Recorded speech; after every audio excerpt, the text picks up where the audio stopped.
and saying, oh my god, kudumba ponnilla ivalukku enna theriyum yada avangale da short dress potittu iddiyalla dance aadi some sort of a teacher trying to make a mockery of, oh, this and that. Thank god you call me Ganesha. Wow, how can I even be more blessed than that?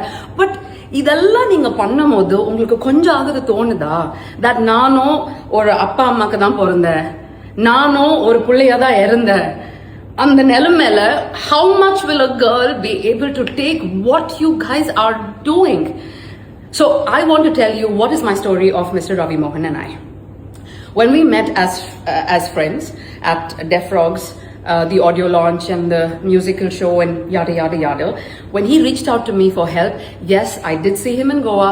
Yes, I did listen to what he wanted in therapy. And yes, I gave him immediate advice that I'm not going to be the best person to support.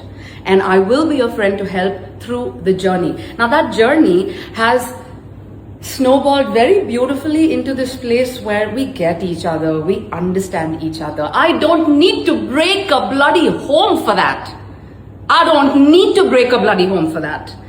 And if the person in contention even came out to choose me to talk to, imagine what was that person going through. And I'm not talking about a 20-year-old. I mean, they are an adult, right? They can make their decisions. They know where they're going, what they're doing, who they want to talk to. Why can't you think that people are working with brains? இப்படி Kenisha தனக்கும் ரவி மோகனுக்கும் உள்ள உறவை குறித்து ரொம்பவே வெளிப்படையாக பேசியிருந்தாங்க. இந்த video social மீடியாவில் வைரலானுச்சு. இதை தொடர்ந்து ஒரு சில போஸ்டும் ஷேர் பண்ணியிருக்காங்க. அதில் முக்கியமாக அவங்க என்ன சொல்லியிருக்காங்கன்னா, நான் சொல்ல வேண்டியதை விட அதிகமாக பேசிட்டேன். அதில் பல விஷயங்கள் தேவையில்லாது தான். இந்த கதைக்குள்ளே நான் அன்போடு வந்தேன், ஆனால் இப்போது அமைதியாக வெளியேறேன். சில இடங்களில் சத்தம், ஈகோ, ஜட்ஜ்மெண்ட், பொய்யான கதைகள்னு இது எல்லாமே நிறைஞ்சிருக்கும். அப்படி இருக்கும்போது நல்ல மனசுக்கே அங்கே இடம் இருக்காது. அன்பு கூட வேண்டாத மாதிரி ஆயிடும். ஒரு மனிதராக என்னை காப்பாற்றிக்கணும்னு நான் பலமுறை என்னையே விலக்கிக்கிட்டேன். ஆனால் இப்போ புரியுது, இந்த உலகம் உண்மையை விட டிராமாவை தான் அதிகமாக விரும்புது. அமைதியாக நல்ல மனசோடு இருப்பவங்களுக்கு இந்த குழப்பமான உலகத்தில் ஜெயிக்க ரொம்ப கஷ்டம். பொதுமக்கள், சினிமா உலகம், கமெண்ட் பண்ணுறவங்க, அவங்கள விரும்புகிறவங்க வெறுக்கிறவங்கன்னு எல்லாருக்கும் சொல்கிறது ஒன்று தான். இனிமே அவர் முழுக்க உங்களோடவர் தான். இனிமே எந்த விளக்கமும் கிடையாது. யாரையும் காப்பாற்றி பேச மாட்டேன். எனக்கே சம்மந்தமில்லாத போராட்டங்களை தூக்கிக்கிட்டு நான் சண்டை போட்டது முட்டாள்தனம். நல்ல மனசுக்காரங்களுக்கு ஒரு வாய்ப்பு கொடுக்கணும்னு தான் நினைச்சேன். ஆனால் இப்போ புரியுது, இந்த இடம் பொய் பேசுறவங்க, ஏமாத்துறவங்க, மனசை ஆட்டி படைக்கிறவங்களுக்காக தான் இருக்கு. அதனால நான் அவரை அமைதியோட, அன்போட, எந்த பற்றும் இல்லாம விடுறேன். அவருக்காக நான் ஏத்துக்கிட்ட எல்லா பொறுப்புகளையும் இருந்து விட்டுறேன். உண்மையான அன்பு, விசுவாசம், மென்மை இதெல்லாம் என்ன செய்ய முடியும்னு இந்த உலகம் பார்க்க விட்டுருந்தா நல்லா இருந்திருக்கும். ஆனா இந்த காலத்துல யாருக்கும் மென்மையான அன்புல நம்பிக்கை இல்லை போல.